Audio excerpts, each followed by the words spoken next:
Good morning and welcome to the 10th meeting of the Public Audit and Post-Legislative Scrutiny Committee in 2020 and our first meeting virtually. Agenda item number 1 is declaration of interests. Can I firstly welcome Neil Bibby MSP to the committee and ask him to declare any relevant interests? Good morning. I'm pleased to be joining the committee. I would declare that I'm a member of the GMB and Unite trade unions, which may be of relevance to the committee's work. Thank you, Mr. Bibby. Item 2 is decision on taking item 4 in private. Given the complexities of our group discussion over video conference, I will assume everyone is content unless they object, and you can object by either waving your hand, so please raise your hand if you object. So I'm asking to take item number 4 in private. Are there any objections? No, thank you, that's agreed. And agenda item number 3 is the impact of COVID-19 on Audit Scotland's work. Can I welcome to the meeting this morning Caroline Gardner, Auditor General for Scotland, and Fraser McKinley, the Controller of Audit and Director of Performance Audit and Best Value. Can I start by saying that I hope the Auditor General, Fraser, their entire team and their families are well and keeping safe. As you know, the Auditor General, the remit and work of this committee is intrinsically linked with your work and that work of Audit Scotland, and the committee recognises the very challenging times in which we are living and the significant pressures on many of the public bodies that you audit and whose audit reports often come before this committee. We pay tribute to all of those bodies at this challenging time. Nonetheless, as you yourself noted when you came before this committee in March, strong financial management and good governance still matter in these difficult times, perhaps even more so. Therefore, the committee wanted to hear from you today to receive an update on the impact of COVID-19 on your work, and that will then help inform the committee in terms of our own work and the next steps going forward. Auditor General, can I invite you to make a short opening statement? Thank you, Convener, and I'd like to start by paying tribute to all the public servants who are working to save lives, support communities and protect jobs at this time. These clearly are exceptional times, and at Audit Scotland we're committed to helping Parliament to scrutinise the response to this national emergency. We're engaging with the bodies that we audit to understand the challenges they face, and we'll be pragmatic, flexible and consistent in our approach. We obviously don't want audit to get in the way of all of that vital work, but reporting on the use of public money is as important as ever. We're in close touch with the Scottish Government and the other bodies we audit to understand the implications of the pandemic for the production of their annual accounts, first of all. We will carry out this work in line with auditing and ethical standards, and we'll keep this committee informed about any potential delays. At the moment, we're updating our performance audit programme to ensure that it adds value and supports parliamentary scrutiny in these radically changed circumstances that we're all facing. Understanding the impact of COVID-19 on Scotland's public finances and public services, supporting good governance, following the public pound and delivering world-class audits. These are the things that will be critical for us over the weeks and months ahead, and the situation will be fluid for some time. Fraser and I will do our best to answer the committee's questions, and as I say, we're committed to supporting your work as normal. Thank you, Auditor General. I'll take questioners in turn, and if anyone wishes to raise a supplementary to any of those questions, please raise your hand and I'll try to get you in. I'll kick off the questioning if that's okay, Auditor General. First of all, just to ask in general terms, how are you finding the ability to carry on Audit Scotland's work, particularly in these challenging times? How is that meant in terms of your own restructuring and in terms of how you perform your audits and the access that you have to public bodies in order to perform the audits that you need to do? First of all, I'd really like to pay tribute to all of my colleagues in Audit Scotland and the firms that we work with. They have been magnificent in responding to the radically changed circumstances that we're working in. We managed to move to home working very quickly. The investment we've made in digital working has stood us in very good stead. And of course, everybody is working out how to do this for the first time. We have concentrated so far on staying in touch with our staff, prioritising their health and their well-being and making sure everybody is able to work and carry out all of the other responsibilities that they will have. We have moved into a phase of engaging with all of the bodies that we audit to get a real sense of the circumstances that they're facing, how well they've been able to move to remote working, to adapt the services they provide to the public, to think about the changes this will bring for them in the short term, but also the longer term. When I spoke to you in March, that was all still very fresh. Things are a bit clearer now, and I think we have a clearer indication of what's likely to happen in terms of audit timescales over the rest of this audit year running up to December. And we've started the slightly longer term work of revising the programme of planned work that we carry out, making sure that we understand what can and should go ahead, but also what we need to postpone or to drop so that we can make space to look specifically at the response to COVID-19 and think about the way in which our work can add value to public services and support parliamentary scrutiny. Thank you, Auditor General. Auditor General, one of the things that we have discussed regularly at this committee in almost every report, if not every report, is around management structures, is around issues around governance. Has Audit Scotland and yourself as Auditor General had a chance to consider some of the management structures that are in place around this crisis response and some of the governance issues, and done any kind of tracing on how that's looking, how that's performing? Yes, our first priority was really to get a good feel for the way in which the Scottish Government is responding to this, given the Government is at the heart of the response of Scotland's public services. We've been able to engage well with the Permanent Secretary and her team, with the Scottish Government's own Audit and Assurance Committee. They have put in place revised governance arrangements, which are intended, first of all, to make sure they can respond quickly and effectively right across the country, and secondly, to make sure that the essentials of good governance are in place in terms of the way money is spent, procurement, records kept of some of the difficult decisions that are needing to be taken. So we're staying in close touch with all of that. And the auditors who are appointed by me and by the Accounts Commission to every public body across the country have been spending that same time talking to their public bodies, getting a sense of how they're responding, how they're making sure again that they can be flexible and agile to respond as needed, but also make sure that public money is protected and that the sorts of transparency and accountability that the committee would expect can be fulfilled. As you would expect, that looks different in different places across the country. Public bodies do very different things and in very different circumstances, but that's really what we're focusing on at the moment. And it's one of the things that I think we will be able to give the committee evidence about as the pandemic unfolds, so that you can carry out your responsibilities in scrutinising public money and the way that it's spent. Thank you, Auditor General. I'll come back in a moment to the issue of procurement. Just focusing on the governance and the management structures just now. First of all, a general question about whether we have standard management systems in place at a Scottish Government level, whether there is a backup plan, contingency plan around structures and management structures and governance decisions for when there is a national emergency, and if there is one, how that is then being implemented, or if there isn't one, what lessons there are for future years if we are sadly in this situation again, about implementing those decisions, and when you think you'd be able to do some report findings on how those structures are in place and how they're playing out. I think it's fair to say that all public bodies have some degree of contingency planning in place. We expect them to do so. It's something that auditors will look at from time to time. In a sense, the experience of working towards Brexit last year really placed an additional focus on those contingency plans. I know that in my organisation, in Audit Scotland, the preparations we did in the run-up to the 31st of December in the event of a no-deal Brexit have actually ironically stood us in very good stead for the move to remote working and the lockdown in the middle of March due to the pandemic. We know that the Scottish Government has had its own contingency plans in place and again was working in a very focused way towards the possibility of a no-deal Brexit last year. We know that during February and March in the run-up to the lockdown, those plans were being adapted, and that meant that the government was able to pivot its governance arrangements very quickly when it became clear that this was the emergency that we were all facing. The Permanent Secretary, her DGs and the Scottish Government's Audit and Assurance Committee have been very open with us about the arrangements they've put in place. At this stage, they look to us to be sensible, but clearly they're being tested in ways they haven't been in any of our working lives at the moment.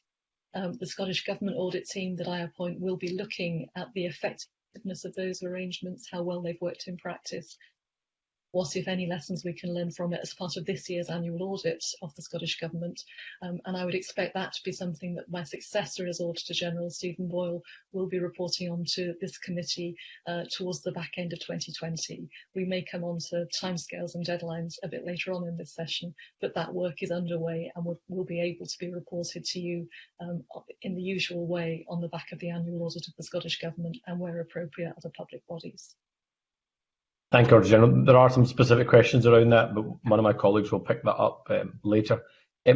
Just a general question again, is what analysis has Audit Scotland done? I would imagine Audit Scotland is the prime example of how to have good management systems and good contingency plans in place. What best practice have you shared with government? What analysis is Audit Scotland doing of the current management system that is in place, and when do you think you'll be able to report back on how that is playing out and the impact that's having? We do recognise that Audit Scotland is, compared to many public bodies, a smaller and less complex body, and obviously we're not providing public-facing frontline services.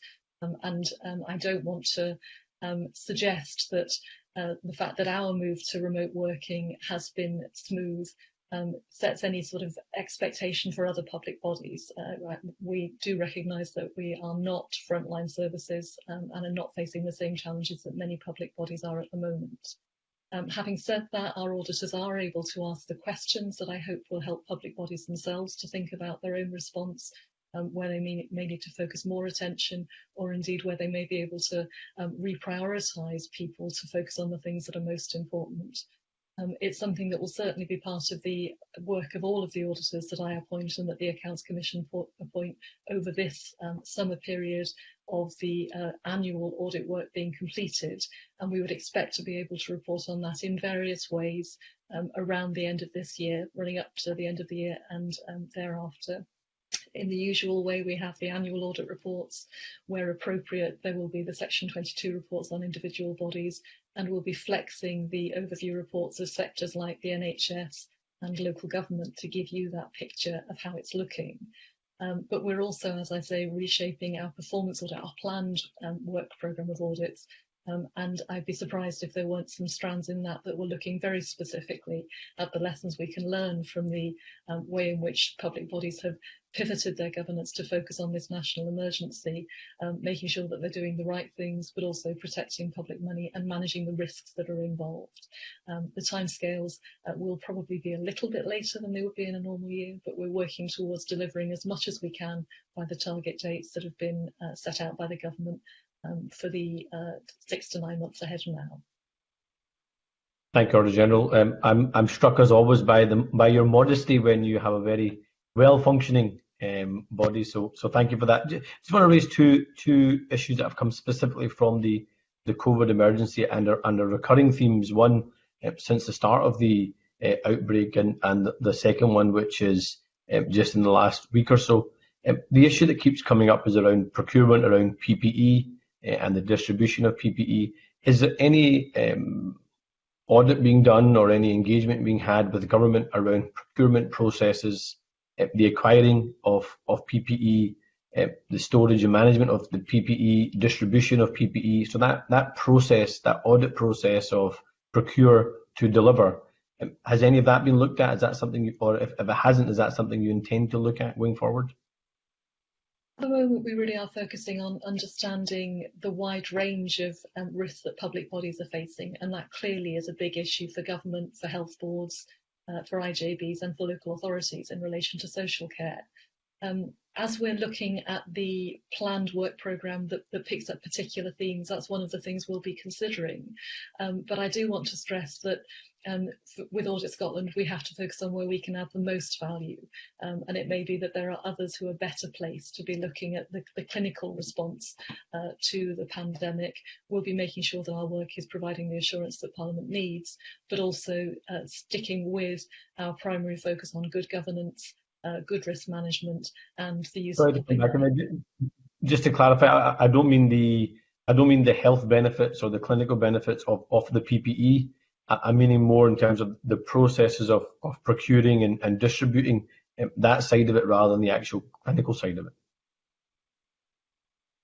We will be looking at preparedness in general, going back to your question about contingency planning, but I don't want to make a commitment now to overstating the importance of procuring PPE in itself in that. It clearly is at the moment a very live issue, but we will have to look at where Audit Scotland can add most value and how we can sit alongside the other parts of scrutiny that will be being carried out. That's a conversation I think that we would like to carry on having with this committee in the weeks ahead.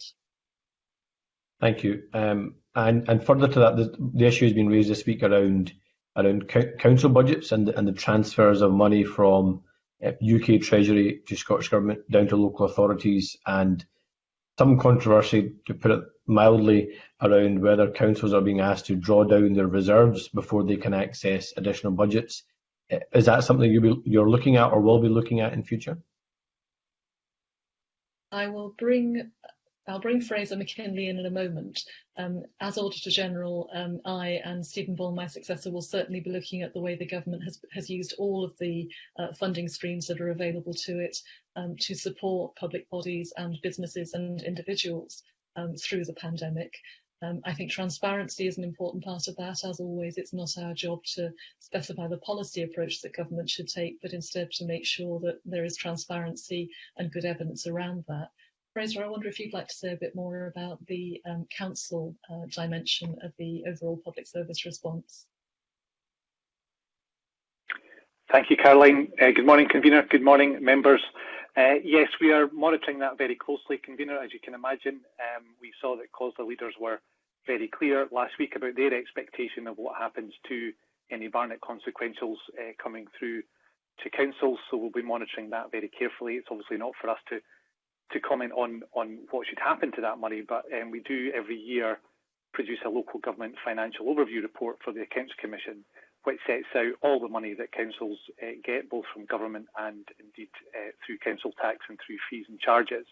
And it's really very clear, I think, that almost regardless of what happens to that Barnett consequentials money, that the financial position for councils in the coming year is going to be really tough. So absolutely that will be part of our reporting later in 2020. Thank you, Fraser. And final question from me, and then I'll hand over to Colin Beattie. Auditor General, you rightly say around the important role of scrutiny around sound financial management, around good governance.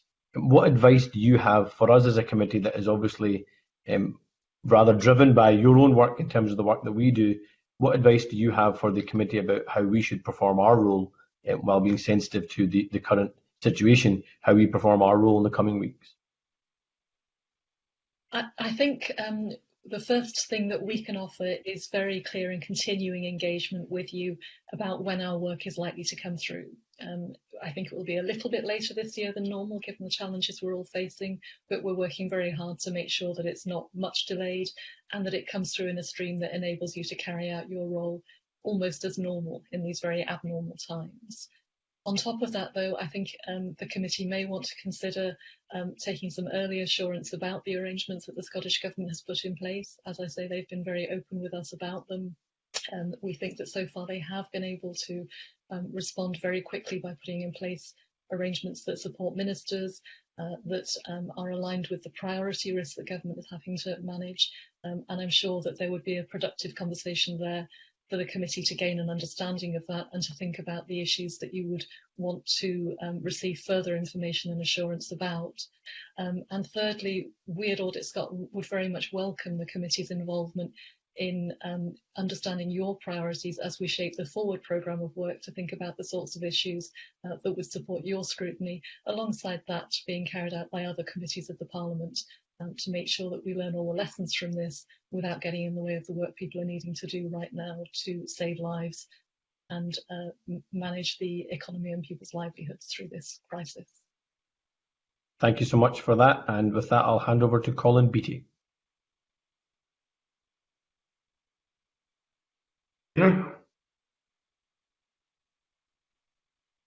Auditor General, when the committee last heard from you, we discussed the assurance framework that was needed to put in place to govern the decisions over the distribution of additional funding. Now, clearly there's important issues in there about accountability, transparent governance, decision-making processes, audit trails and so forth. Would you be able to describe how Audit Scotland's working with the audited bodies and with the Scottish Government on their decision-making and governance processes in respect to COVID-19? Do my best, Mr. Beattie, with the obvious caveat that these are early days and we're all working our way through it. My primary focus so far has been on the Scottish Government itself, working with the Audit Director responsible to engage with the Permanent Secretary, senior team, the Scottish Government's Audit and Assurance Committee, about the approach they're taking. The Scottish Government, I think, was very quick to pivot its governance arrangements to reflect the new world that we're having to work with at great pace. The arrangements that were put in place seem to me to focus on the correct issues and to recognise the complex interrelationship between the different funding streams, the different services, the different considerations that need to be taken into account. So that was a good early start. We know that the government has provided additional guidance to accountable officers about the sorts of governance which is expected to be in place to balance those two things of good risk management, but absolutely flexible, agile, quick responses where they're needed to be. They have focused on things like the internal controls that should be in place, recording difficult decisions that are being taken or decisions that are being taken slightly out of the ordinary, procurement, things like helping to sustain suppliers in very unusual circumstances. So we know that's happening. And the auditors that I appoint and the Accounts Commission appoint to bodies around the country are looking at the same issues. So in all 200 or so bodies, we're getting that sense of the pressures they face and the way they're responding, recognising that those bodies are very different in terms of their purpose, the function, the ways they're operating, whether they're local or national. So we're getting that sense just now. We will be reporting that back through the annual audit reports for each body. We'll be picking them up in the overview reports for the big sectors like the NHS and local government, and looking at whether there are thematic pieces of work that we want to add to the work programme to be playing back into this committee's work programme for the future. But for now, the focus is really on that intelligence gathering and sharing, looking at good practice, but also identifying whether there are particular issues that need an immediate response. I understand from what you say that these are really early days and the processes are still very much under development. However, you're clearly also in discussion with the various audited bodies. And I would ask, do you consider at this point, and given the stage that this whole unprecedented operation is at, do you consider that the frameworks that are being put in place at this time are adequate in relation to the decision-making on the distribution of funding? I think I'd have to say, Mr. Beattie, that they're still evolving. We're seeing the packages of funding available from the UK government, for example, developing week by week. Some of those are funds that are available directly to businesses in Scotland, for example. Some come to Scotland in the form of Barnett consequentials, where the government has to decide how best to use them. And the government is also using its own flexibilities to focus on particular concerns that it has here in Scotland, or things which are particular problems for Scotland because of the nature of our country and our society. In terms of the focus we have on the Scottish Government itself, I think the response has been quick and agile and has focused on the key issues. And I have no doubt that it will have to continue to evolve. We are looking at individual bodies through those networks of auditors that I described. Those networks are meeting virtually on a regular basis to share information. But I think it's too soon to be able to give you that assurance. The assurance I can give you is that that is what our work is at the moment, and we will play it into the reporting back to Parliament, back to this committee and to the bodies themselves, so that we have proper accountability when that's appropriate and that lessons are learned at the right time. Again, taking into account the fact that we are still in early stages on this, are there any either particular or generic circumstances or issues or risks that you have so far identified in terms of the audited bodies? Obviously, there are some general risks in relation to the extent to which everybody is now working remotely. The usual internal control frameworks either don't apply or have to be adapted. And there are these new streams of money, quite significant amounts of money, that are being spent at pace for very good reasons to respond to the pandemic. So our auditors are talking to the bodies that they audit about the internal controls that are in place and how they need to flex. They're talking about what particular fraud risks bodies might be facing, but they're also talking about the risks of not getting that money out there quickly so that it can be spent for the purposes that it's intended, whether that's to support jobs, to support communities, to support individual vulnerable people and families. Those are the sorts of issues we're looking at. They really do, though, play out in very different ways, whether you're a health board that's focusing on getting that vital PPE that the convener was referring to, not just to your own staff, but to other health and care settings locally, whether you're focusing on getting money to families in lieu of school meals, or people who are very vulnerable for other reasons. Those sorts of risks look very different. So we really are focused on understanding that and asking the right questions to help bodies think about the risks they face and make sure that they are flexing their controls to get that balance absolutely right between looking after the public money, but also getting the support where it's needed, when it's needed. I'm very glad you mentioned the internal control. It's one of my favourites. You seem to be indicating that internal control is being enhanced or is changing in response to the challenge. Now, I'm aware that with internal control, many times, quite frequently, it's a third party that's providing that. What about the contractual arrangements with the internal control bodies? And has that proven to be anything of a insurmountable obstacle in finding this new fashion of internal control? Or am I being too optimistic that internal control is changing that much? The internal controls are having to flex in every public body across the country, no doubt about that. I think you're probably focusing particularly on internal audits, and Fraser may want to come in a moment to add the intelligence that he's aware of from his engagement with our audit staff. What I can tell you is that in the Scottish Government's immediate response to the pandemic, as it put out its revised governance arrangements, the role of internal audit was really front and centre in that, in a way that I think you would have been pleased to see. Obviously, the Scottish Government has its own internal audit function, but they have repurposed that, refocused it very quickly to focus it on providing advice on the Scottish Government's internal control arrangements, identifying where there are risks and whether the new controls are adequate and appropriate. Providing direct support to areas where there are particular risks to make sure the processes are robust and appropriate. And I think that's focusing specifically on things like new funding streams that have to be distributed very quickly, making sure that the checks and balances there are appropriate. And thirdly, providing advice on areas where the risks may be higher and therefore where the controls need to be stronger to mitigate the risks of fraud or other misuse of public money. So I think in terms of the Scottish Government, they've done that well so far, but obviously things are very variable across other public bodies. Fraser, would you like to add anything to that?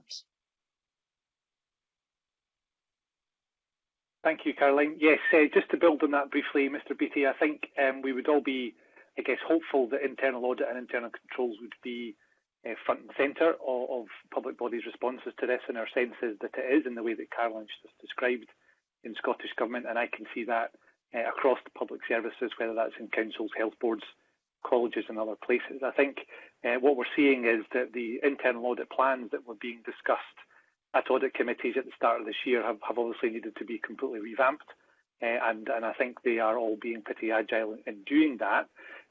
So there will be a refocusing of the existing resource I guess the final thing I would say is that that's important, and it's critical that internal audit are looking at COVID-19 related issues.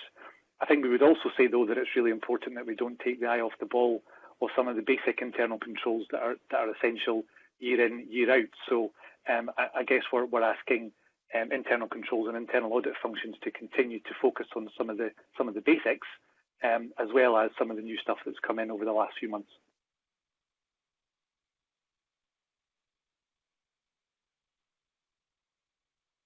Two questions just to wrap up with. The first is there's an area that's quite difficult for Parliament to scrutinise, which is the intergovernmental discussions that take place primarily between the Scottish Government and the UK Government, which during this particular period specifically are extremely important and impact on everything that's happening in this country. Do you have a feel as to how those discussions, this decision-making process intergovernmentally, are being recorded and minuted, or is that completely opaque to you? That's an excellent question, Mr. Beattie, and obviously you're right. The interaction between the UK government and the Scottish government and the other devolved governments has been absolutely critical over the last 6 weeks as we've been responding to the pandemic. At this stage, we haven't sought to look at those sorts of records and minutes that you're referring to.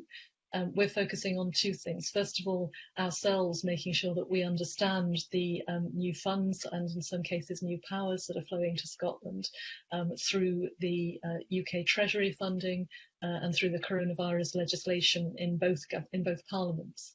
And making sure that we're mapping that and can identify where there may be value that we can add by auditing, providing transparency, providing evidence about what's going on.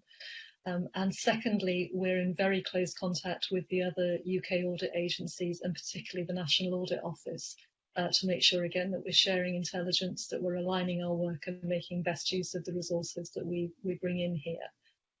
There's no doubt, I think, that understanding those sets of relationships, the flows of funding, of communication, of the way powers are being used, will be critical to understanding the response that the Scottish Government has made to the pandemic and being able to provide Parliament with evidence on the money that's been spent and the impact that that spending has had on public services, on communities and on the economy.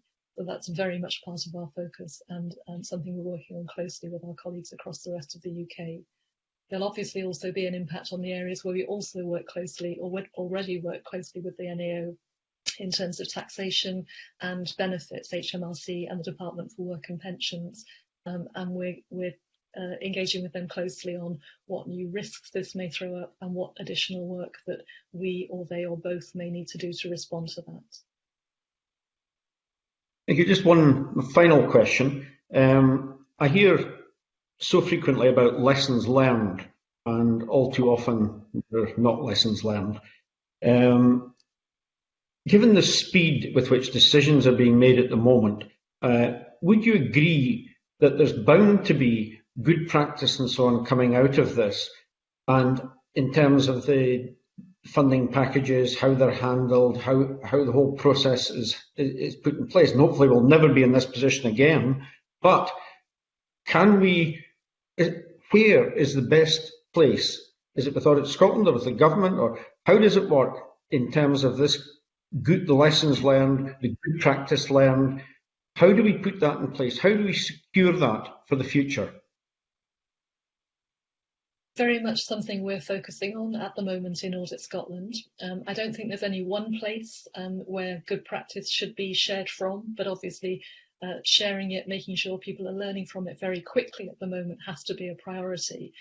We don't have time to waste, to reinvent the wheel, to make the same mistakes over again. So getting that good practice out is absolutely part of what we're trying to do through our intelligence gathering and information sharing. And we're happy to share that with the committee as the weeks roll on. The government is also seeking to do the same thing. So we're engaging with them and looking at how we can complement each other in doing that. I'd also say, though, as we look to the future, the government's framework for decision making about moving on from the lockdown that we're all currently living with has got a very clear and strong chapter at the end about the future of Scotland, looking to learn the lessons in a wider sense, not just in terms of the immediate crisis response, but also what it tells us about the resilience of public services, about the role of public services, about how we can best support communities and the economy.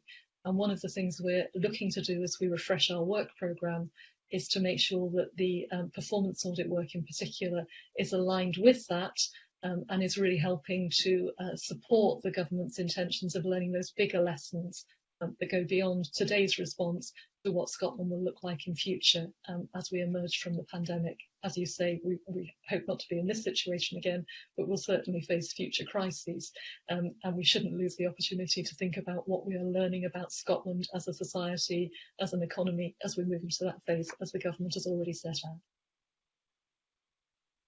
Thank you, Auditor General. I'll take Liam Kerr and then Willie Coffey. Liam Kerr. Thank you, Convener. Good morning, Auditor General. I'd like to explore a couple of the items that you mentioned in your opening statement and that the Convener asked about. Now, during the evidence session on the 19th of March, you were asked about reports that Audit Scotland had planned to publish. And at that point, you indicated that those reports that had been through the clearance process would be published as normal, although probably with a bit less publicity for obvious reasons. Could you update us as to your approach in relation to those reports, and what discussions are you having with the relevant bodies around those particular reports? Since we last met in March, we have published 2 reports, which were almost ready to go. Our report on affordable housing, a Section 22 report on City of Glasgow College. And we are expecting to publish, more or less as planned, the Section 23 report on Highlands and Islands enterprise management of the Cairngorm funicular. That's just in the final stages now of clearance.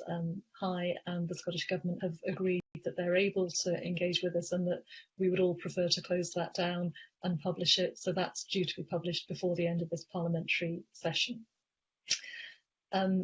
We have then stepped back and looked at the remainder of the programme as a whole. The next report that was due to come out was the work on educational outcomes. And we've decided, given the pressures there are on schools, on local authority education services and government, that we should press pause on that and think about how we can use the work that we've done in a way that's constructive and useful once we're through this immediate phase of the pandemic.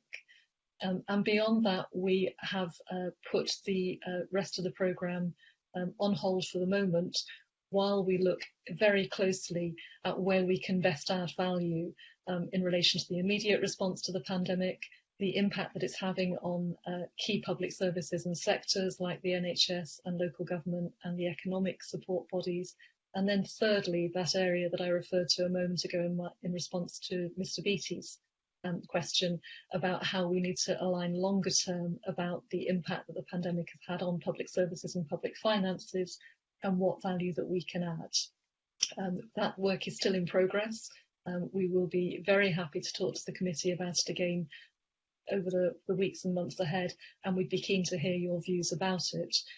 But for now, this feels to us that it's such a significant set of events that our focus should be first of all on getting the audits of individual public bodies up to and including government carried out and reported, so you have that information available, and stepping back and revisiting the planned work programme to make sure it's adding the maximum value we can in the sort of learning that we've just been discussing. Thank you.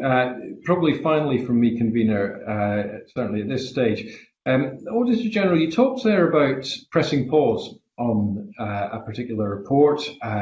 Now, by implication, that report will now be delayed, and presumably there are several such reports which could be subject to some delay, perhaps due to their being finalised, perhaps due to your capacity, perhaps due to the capacity of the body in question. Now, if that's right, are there then some reports which cannot be published at all because by the time that they would not be subject to the delay, not be subject to the pause, they would have lost their currency. And if that's right, then they will never be published. And if that's right, what happens to all that good work and all the reporting that we need to know about? That's exactly the work we're going through at the moment, Mr. Kerr. We know that some pieces of work we simply can't complete because the audited bodies affected don't have the resources at the moment to engage with us on the clearance process that we go through for factual accuracy, for example. The schools work is a good example of that. It would be entirely wrong for us to be trying to take up the time of council education managers, people in government who are focused at the moment on trying to protect the most vulnerable children across Scotland and to keep the educational activity going on for children who are being cared for at home, as we all stay at home under the current restrictions. So when we're through that period, we'll look again at the work that's been carried out and look at what we can reshape and repurpose to make available to Parliament and to public services, and where we may need to do additional work to bring it up to speed or to reflect the actual circumstances that we're in just now. Each of the pieces of work we had on the stocks are subject to a similar sort of process. And I'll ask Fraser in a moment to bring you up to speed on where we are with the detail of that. At the same time, though, we're conscious that for all of us, the pandemic has changed many things, and we don't want to keep ploughing on with a programme that predates the pandemic, even though it was agreed only in March. We want to make sure that we're using the resources we have to add the maximum value to public services and to Parliament in carrying out your really important scrutiny role. Fraser, I wonder if you'd like to add to that. Thank you, Caroline. Yes, Mr. Kerr, we've come up with a new phrase in Audit Scotland to reflect this, which is saying that we've put some of these reports into warm storage. So that's really about ensuring that the work isn't wasted, actually, because we absolutely recognise that while it might not have been appropriate to put some of the stuff out at the moment or in the next month or two, we're absolutely clear that, as you say, it's really good work, and it would be a real shame to see it go to waste. So some of the options we're looking at are either just reporting these reports in full at a later date. It may be that we can use some parts of the report and publish them in slightly different ways and different outputs. And absolutely, as a minimum, the work that we've done in these reports will contribute to our forward work planning in terms of our programme development and what we're going to do next. As Caroline says, we're looking at the forward work programme. We had some audits scheduled for this calendar year, this financial year, 2021. Which we think are still really important issues, but will inevitably need to look a bit different in terms of the scope and focus of that work. So things like we already had on the stocks a report around the sustainability of social care. We had a report due to start around waste management and around children with additional support needs. Now, they're all, I would argue, still very important topics, but clearly the focus and the scope of that work now we'll need to revisit in the light of the current situation. So you can absolutely be assured that we'll not be wasting any of the work and we'll be very keen to speak to you over the summer as we refresh the work programme. We're hoping to have a refreshed forward work programme ready for sharing in September time. So we'll be keen to engage with the committee over the summer on that. Thanks. Thank you. I'm now going to take Willie Coffey and then after that Bill Bowman. So Willie Coffey. Thank you, Convener. Just as a follow-on from Liam Kerr there, Auditor General, you've discussed the approach that might be taken longer term, which would involve exploring what auditors can do and what public bodies can realistically do. What kind of discussions are you able to have with your own staff and indeed your successor and the approach that you might be able to take in the planning of the future reports that we might receive from you? We have a lead person working on this refresh of the work programme. One of our audit directors, Anthony Clark, is working right across the organisation to understand where pieces of work are at, what responses we're seeing from the audited bodies who are affected by those pieces of work, and what the thinking is about how affected they are along the lines that Fraser has just been describing. Now, as I've said, our priority at the moment is to get the annual audit work underway in ways that none of us have had to do before, and to make sure we're able to report to Parliament both on individual bodies and on key sectors like the NHS and local government about what we're seeing, how people are responding, what the pressures, the risks and the opportunities in some cases are that are coming out of that work. We are then looking at what that means for the overview reports that you see every year of key sectors, and they will be a chance to pull together above individual bodies what's happening, and then pulling out key themes that we may want to report on using Section 23 powers. Some of those are the issues we've already been touching on. Another obvious example that I know you'll be interested in is how well individual public bodies have been able to use digital technology to shift to working online, to work in new, more flexible and innovative ways, and where there are bodies that have struggled with that and are finding it much harder to make that transition. So there may be, in the medium term, those pieces of work that are picking up themes from right across public bodies. All of that thinking is being fed by the staff we have working in the individual bodies themselves, but also in the policy clusters that we have looking at things like health and care, education, justice, lifelong learning, and the other services that the bodies we audit are responsible for. So that kind of medium-term response is what we're now working towards. And then we're thinking longer term, aligned to the government's thinking about the future of Scotland. What does all of that mean for the work programme that we should be putting into place for the period after the end of 2020 to be supporting parliamentary scrutiny by your committee and potentially others, to be thinking about the questions, the risks, the opportunities that we've learnt about through the experience of this pandemic and the way that public services and the Scottish Government are responding to them. Thank you. And in terms of work currently in progress, then what can we reasonably expect, though, from our public bodies just now, who may be in the middle of their own audit programmes, for example, or even carrying out work as a result of any recommendations from previous Audit Scotland reports? What can we reasonably expect to be achieved just now, would you say? We would expect all public bodies to be focusing on what their priorities should be right now. And you're absolutely right. The intention of your question is that those priorities almost certainly have changed. For some public bodies, they will have had no choice about that. Health bodies, councils, those focused on dealing with the immediate issues that the pandemic throws up, will have had to turn on a sixpence to be able to respond to those, to redirect their people, the public money they spend, the buildings and digital technology they have available to do something quite different at absolute pace and speed to get it working. And for those bodies, we wouldn't expect them to be focused on more than the essentials in terms of governance, internal controls, and indeed responding to formal audit recommendations. The priorities they should be responding to, but it has to be that reprioritisation. Other bodies will be in a different situation, and they may be turning their attention to longer term changes that they will want to make on the back of the pressures on public services and public finances that we know are coming as a result of the pandemic. In a sense, lots of the work we have done in the past should help them with that.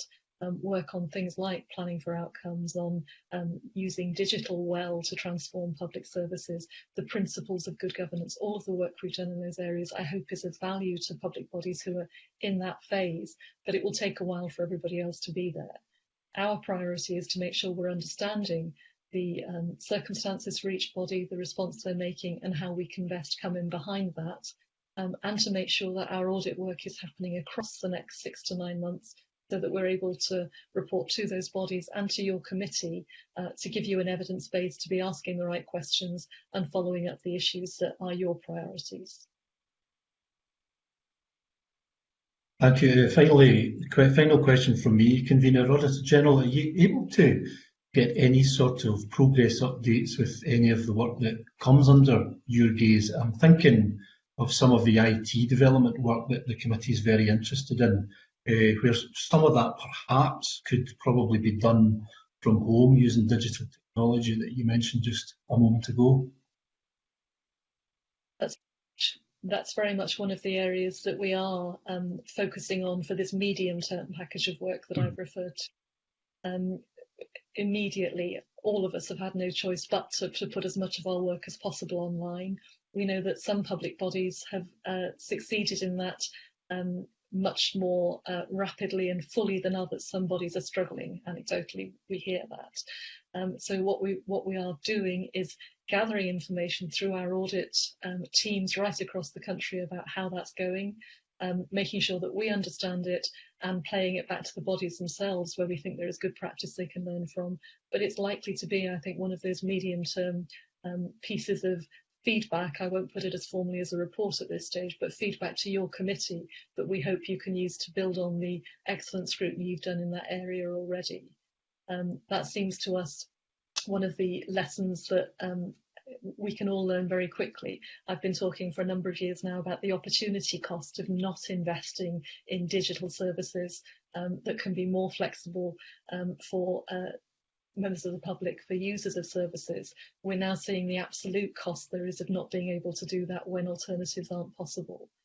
Fraser, I wonder if there's anything that you want to add just about the detail of the work you're seeing from public bodies across the country at this stage. Thanks, Caroline. Only briefly, and partly I can never miss an opportunity, Mr. Coffey, to mention our accreditation on ISO 27001. We've been reaccredited for that, and being less flippant about it, I think those kinds of things really do come home to roost at times like this. It absolutely gives us assurance that our information continues to be secure, even though everyone is working from their bedrooms and kitchens across the board. So again, without in any way wanting to be out there looking at people and saying, we told you so, I think if anything, this experience absolutely reaffirms the importance of having good digital infrastructure and looking after information security well. So we'll continue to bang that drum for colleagues out there as we come out of this lockdown period. Thanks for that. I think that's Willie Dunham, correct? Yep. I'm going to take Bill Bowman's question next and then come to Neil Bibby. So Bill Bowman. Thank you, Convener. Auditor General, when you were last at the committee, you spoke about the possibility of extending the accounting period. Provision had been made for this in the Coronavirus Scotland Act. Have you had any discussions with public bodies, and are any of them thinking of doing this? We've been heavily involved in discussions with the Scottish Government, with the local government directors of finance, and with the relevant standard setters for the public bodies that we work with. For the NHS and central government, that's the Financial Reporting Advisory Board, sponsored by the Treasury. For local government, it's SIPFA-LASAC that sets the accounting framework and the timescales within that. There is now more emerging clarity than when I met with the committee back in March. The overall picture is that the timescales are likely to be extended for financial reporting and audit, but the accounting period will remain April to March 2020. So in some ways that gives us all more clarity and more structure to work with than we had previously. The financial reporting itself will not be changed. It will cover the same areas to the same financial reporting standards, but public bodies do have the option to streamline some parts of the narrative parts of their reporting. In particular, the performance report can be streamlined to focus on the headline financial results for the year, the financial position and the risks looking ahead, and obviously they will focus heavily on COVID-19.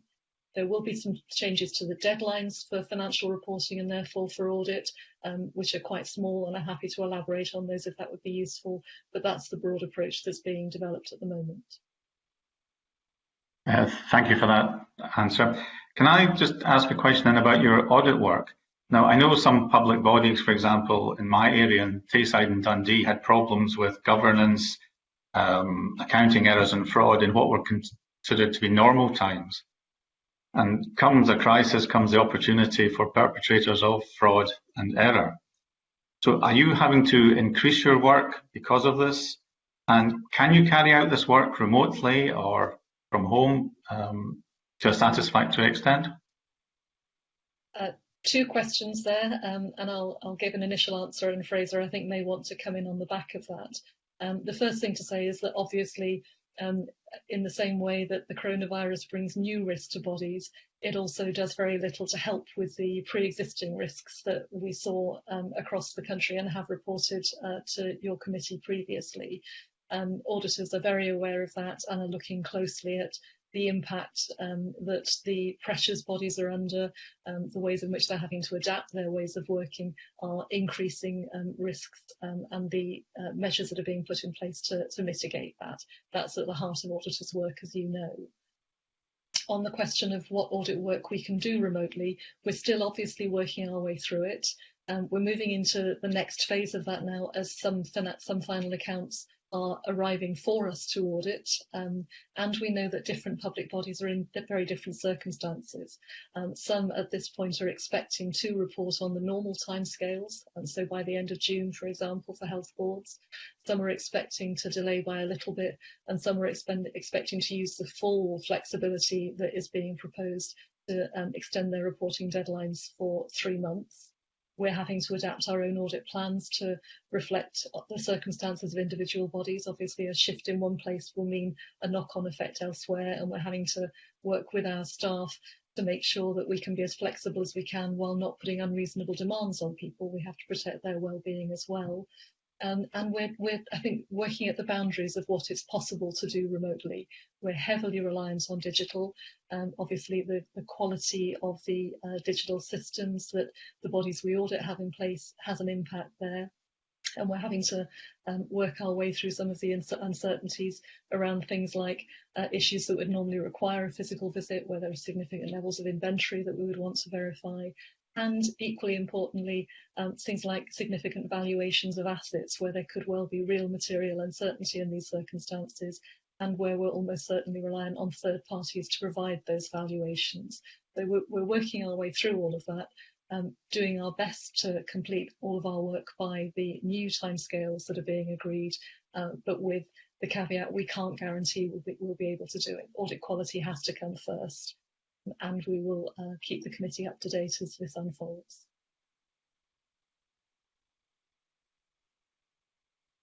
Do you expect that your reports will contain references to material uncertainties or limitations of scope because you just cannot get the information, or you do not have the time to work through something for this current financial year? To be frank, I'd be surprised if at least some of them didn't. Again, it will vary from body to body, but we do have to stick to the auditing and ethical standards that apply to our work. There are bound to be some limitations in the audit evidence that bodies can provide, either because of the impact of the pressures they're working under just now, or because it simply isn't possible to come up with a valuation, for example, for an asset that in an economy and a market where everything is uncertain for now. What we have said to all of the bodies we audit, though, is that we will aim to work on a no surprises basis, and that where it is necessary to provide a modified opinion or another emphasis of matter, we will do that with as much contextual information as we can, and as much clarity about what it means. We're trying to reassure people they shouldn't be concerned about that form of audit reporting in itself. That may simply be a reflection of the world we're all living in just now. They should be focusing on the things that they can and should be managing to ensure that public money is safeguarded and that they're having the best outcome they can for the people of Scotland. Thank you. Thank you, Bill Bowman. I'll come to Neil Bibby and then I'll take Alec Neil. So, Neil Bibby. Thank you, Convener. Good morning, Auditor General. Audit Scotland recently consulted on a draft code of audit practice. Has the finalisation of the code been affected by COVID-19, and if so, in what way? And will there still be an opportunity for the committee to feed in its views? That feels to us very much like a second order question at the moment, but obviously it will be important, and I'm grateful to you for raising it, Mr. Bibby. Yes, we had two significant pieces of work underway this year over and above our routine audit work. The first was the new Code of Audit Practice, and on the back of that, we were due to start in the summer the process of going out to tender for audit firms to take part in the audit appointments that the Accounts Commission and I make for the next 5-year set of appointments. We are about, I think, to take the decision in principle to delay finalising the Code of Audit Practice. We have consulted on it. We've received some supportive responses to that consultation, but you are not the only body or organisation which has had its attention moved on to other things over the last 8 weeks, very understandably. We think that the code is nearly there, but what we are likely to do is to again pause that at the moment and extend the current code for a year with a short final consultation during 2021 before it's finally approved by the then Auditor General and the Accounts Commission. And at the same time, we are considering the option of extending the existing audit appointments by a year on the basis that now is not a good time to be going out to a major procurement exercise like that, when we have the option to extend the current appointments and the world will look, I hope, slightly more certain in 12 months than it does now. All of that work we are in a position to be able to put to one side for now and pick up again at the appropriate point. So we've lost nothing. We're simply looking to avoid making those big commitments in a time of maximum uncertainty. So we'll come back to them a bit later on in the year. Okay, thank you for that answer, Auditor General. Finally, can I ask you, during the evidence session on 19th of March, you referred to your role as the Comptroller in authorising the drawdown of funds to government from consolidated funds, suggested that given the current exceptional circumstances, it was possible that the Scottish Government might want to break the limits of the budget. Can you update the committee on your expectations in respect of this? And I know you touched on this a bit earlier, but could you expand on what kind of monitoring is being undertaken by Audit Scotland of the new funding packages that the Scottish Government has put in place? Certainly. On the controller function, first of all, as I think the committee knows, as Auditor General, I act as the controller, which means that I authorise the Scottish Government drawing down from the consolidated fund the money that it intends to spend. That happens on a routine basis year round and is simply checking that they're not taking down more than has been authorised by Parliament on a cumulative basis. When I spoke to this committee towards the end of March, I was mindful that again, we were in exceptional circumstances. The government at that point thought it wouldn't need to go past the budget limit, and indeed it didn't request funding that went past that limit, so there wasn't an issue for 1920, and I can provide the committee with that assurance very straightforwardly. As we head into 2020-21, obviously the budget is looking very fluid, with new money coming in, significant amounts of money as a result of the Treasury, UK Treasury's interventions in response to the pandemic, but also significant drops in taxation through income tax, land and buildings, transaction tax, rates and so on, with the rate release that have been put in place. So we're monitoring closely what the Scottish Government's budget looks like in year, and we are working closely with the government about the sorts of controls it's putting in place to monitor what it's receiving, and just as importantly to monitor the funding that is going out to businesses, to public bodies, to others, to respond to these emergency times. That will continue to evolve. We're seeing new announcements still being made by the Treasury and indeed by the Scottish Government here, but we're staying close, making sure we understand it, and where appropriate, providing feedback on what we think of the arrangements that are being put in place as they're being developed. That's very much something that we'll be able to report back to this committee as part of the annual audit work on the Scottish Government and on other public bodies like Revenue Scotland. As the committee knows, we've also had a stream of work around the fiscal framework and the Scottish Government's exchequer, and there may be additional reporting that we're able to provide from that work to provide transparency and to give you an evidence base from which to carry out your work. Thank you. If that is Mr. Bibby's final question, I'll move to Alex Neil. Yep, Alex Neil. Good morning, Auditor General. Can I just pick up from where you left off with Neil Bibby?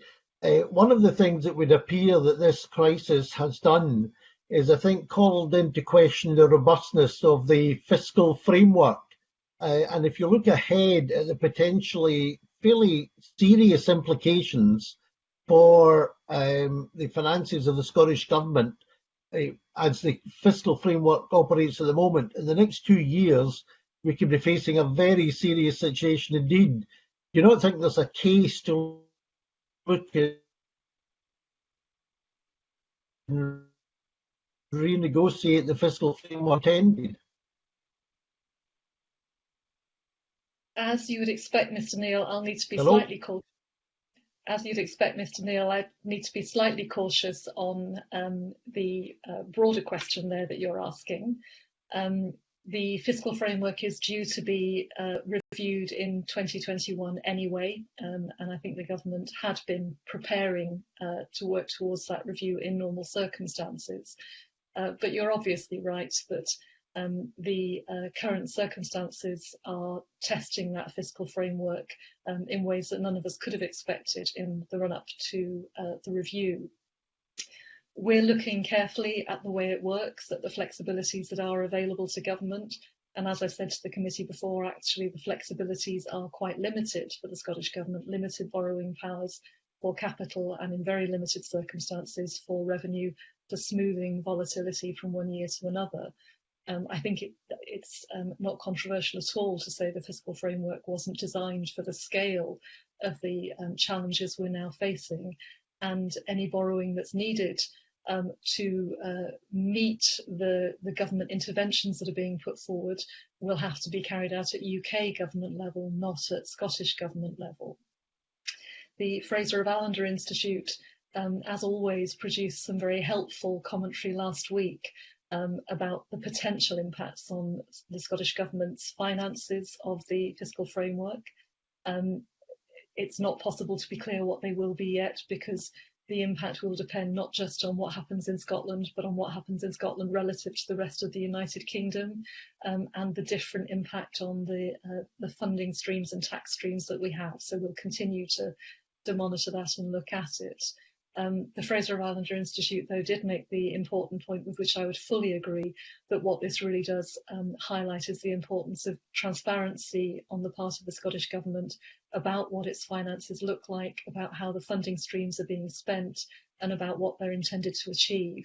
That will allow us and you on the committee to examine how well it was done, what lessons there are to learn, and what changes may be needed for the future. Still very much work in progress, but no doubt that it's putting the fiscal framework under unexpected and unprecedented pressure. When you come to do, or your successor comes to do the major audit on the pandemic, will the fragility, if I can put it that way, of the fiscal framework feature as something you'll look at? I think the extent to which the fiscal framework was able to respond to pressures of this scale is certainly something that Stephen Boyle, as the new Auditor General, will want to be looking at. As I said, we already do have a programme of reporting which you have seen about the way the new financial powers are being implemented and the risks and opportunities they bring. This is a much larger example of those risks and opportunities, and I've no doubt that Audit Scotland will be reporting on them to this committee and more widely. I don't think that's a substitute for the government reporting more itself about the way that it's using its powers and the way that its finances are being affected. Can I move on to another area in terms of what you'll cover in your audit of the pandemic? Right across the UK, the initial strategy and plan for dealing with the pandemic was very much, it would appear, dictated and driven by the modelling work done by Imperial College London.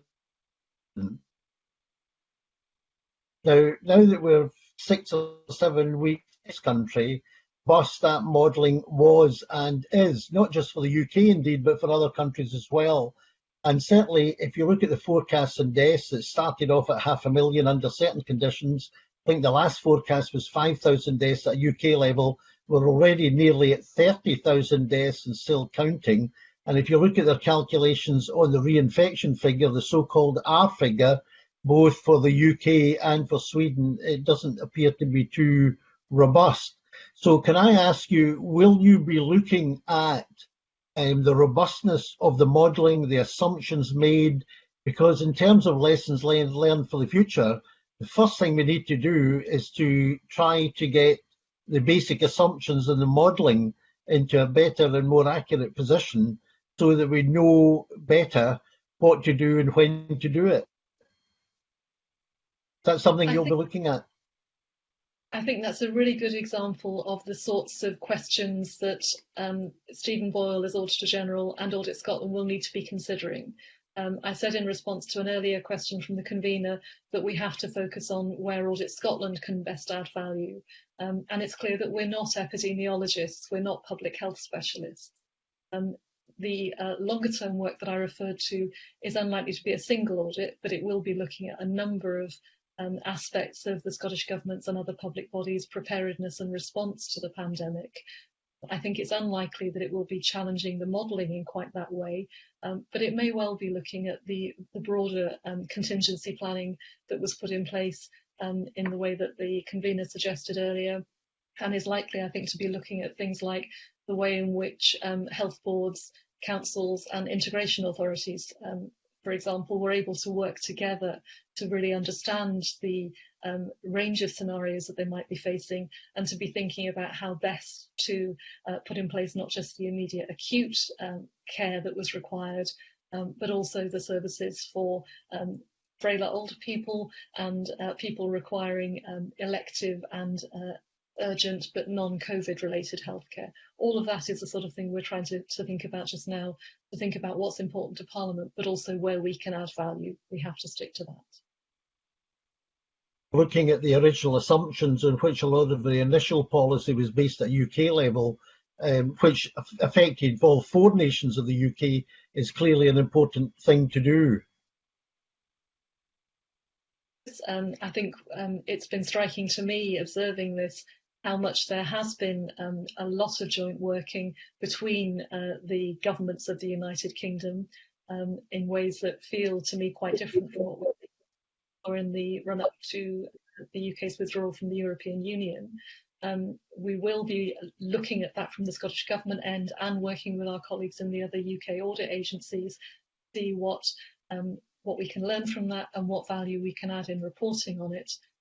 But I think if the pandemic has taught us anything, it's how interconnected we all are, locally, nationally and globally. And we have to think about what that means for the way public services are organised and public money is spent, and to learn those lessons not just about responding to a pandemic, but about dealing with the other challenges that we're facing around an ageing population, climate change, automation and changes to the world of work. The government is thinking about those things in its Future of Scotland strand, and I think the Auditor General will want to think about what that means for the work programme in the ways that I've described. Just picking up your point about preparedness, obviously there was a major report by scientific advisor to the UK government 4 years ago on planning for a pandemic. Now, there's been a lot of debate about how that report appears to have been pretty well ignored in Whitehall. But another, I think, aspect to ask is that preparedness report, was it itself robust enough? In other words, clearly one of the things we would need out of this pandemic is a completely new plan for another pandemic, the next pandemic, as Bill Gates refers to it. And it would appear that, you know, we never envisaged anything on this scale before, and therefore weren't as well prepared. I'm talking globally, by the way. It's not just a UK phenomenon. So would you agree that out of this there needs to be a completely rewritten plan for the next pandemic? I think it's unarguable that there are exactly those lessons to be learned here in Scotland, UK-wide and globally, as you say. The questions that we're asking ourselves about it in Audit Scotland are what role can we play in helping that? We're not epidemiologists or public health specialists. I don't think we'll be looking at the quality of the contingency plan directly in that way. We will be looking at what broader lessons can be learned and how we can add value through it. Finally, I'll just check if Fraser wants to add anything to that based on the detailed work that he's been doing with colleagues across Audit Scotland.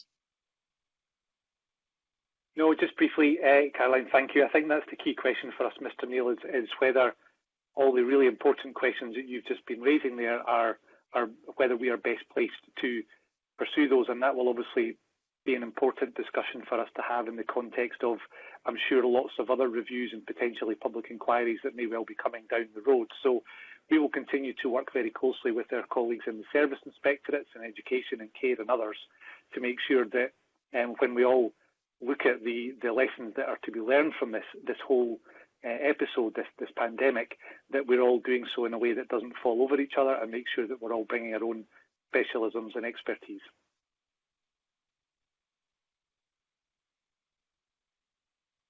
Any final questions, Mr. Neil?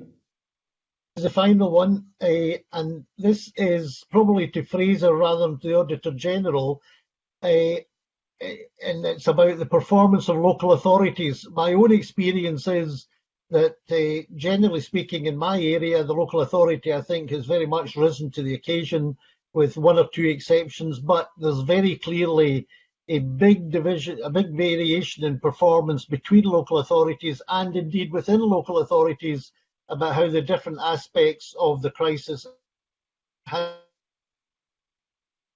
been handled. So within this remit, assess local authorities, and is that going to be done on a council by council basis? Is it going to be done across the board for local government generally? Have you given any thought as to how you're going to measure them? Because the one thing is very clear, and that is that local government, like the third sector, has had a major role, for example, in education, in dishing out help to people in need, in allocating business grants and all the rest of it. And therefore their performance is actually critically important to the success of the overall strategy of dealing with the crisis.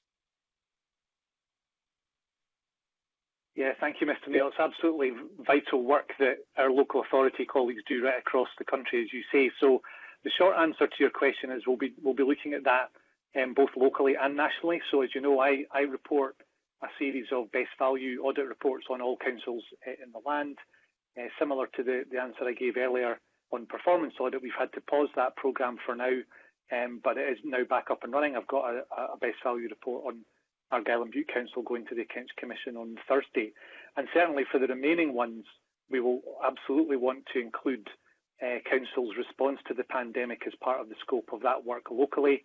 And absolutely in our national work relating to local government, we will want to factor in the responses too. So that would be through both the local government overview reports that we publish every year, but also in relation to things like a report we are halfway through really around digital services in local government. We had started that work, but we now have the opportunity to refocus it a bit and rescope it and include the extent to which digital supported council's response. My sense is very similar to yours, Mr. Neil, in that I think councils really have stepped up to the mark, as you would expect, being closest to the communities that they serve, and also there will absolutely be lessons to be learned. The Improvement Service are working hard on that as well. So between us, I'm sure we'll be able to give good assurance both locally and nationally about how councils responded to all of this. Thank you, Convener. Thank you. And before I close this session, Auditor General, are there any final points that you wish to bring to the committee's attention? Really just to reiterate, Convener, how completely unprecedented these circumstances are in any of our lifetimes. We are working very hard to make sure that the assurance the committee needs will come through the round of annual audits that are just getting underway. We're doing that in ways we've never had to do before, and so are the bodies that we audit. We will do our best to get the audits coming through to you on the new timescales, which we can write to you about after this meeting if that would be helpful. And the usual range of reports are there for us, annual audit reports, Section 22 reports, overview reports and thematic reports on particular issues like digital, like the response on specific issues. We're keen to hear your views and grateful for the chance to engage with you this morning. Thank you. Thank you, Auditor General, and thank you to you, Fraser McKinlay, for attending the virtual session this afternoon and morning, sorry, I should say. And can I take this opportunity again to wish you, your team and your families well. Can I also put on record our thanks to the broadcasting team and the BIT team for helping us to put this session together. I now close the public part of this session as we move into private session.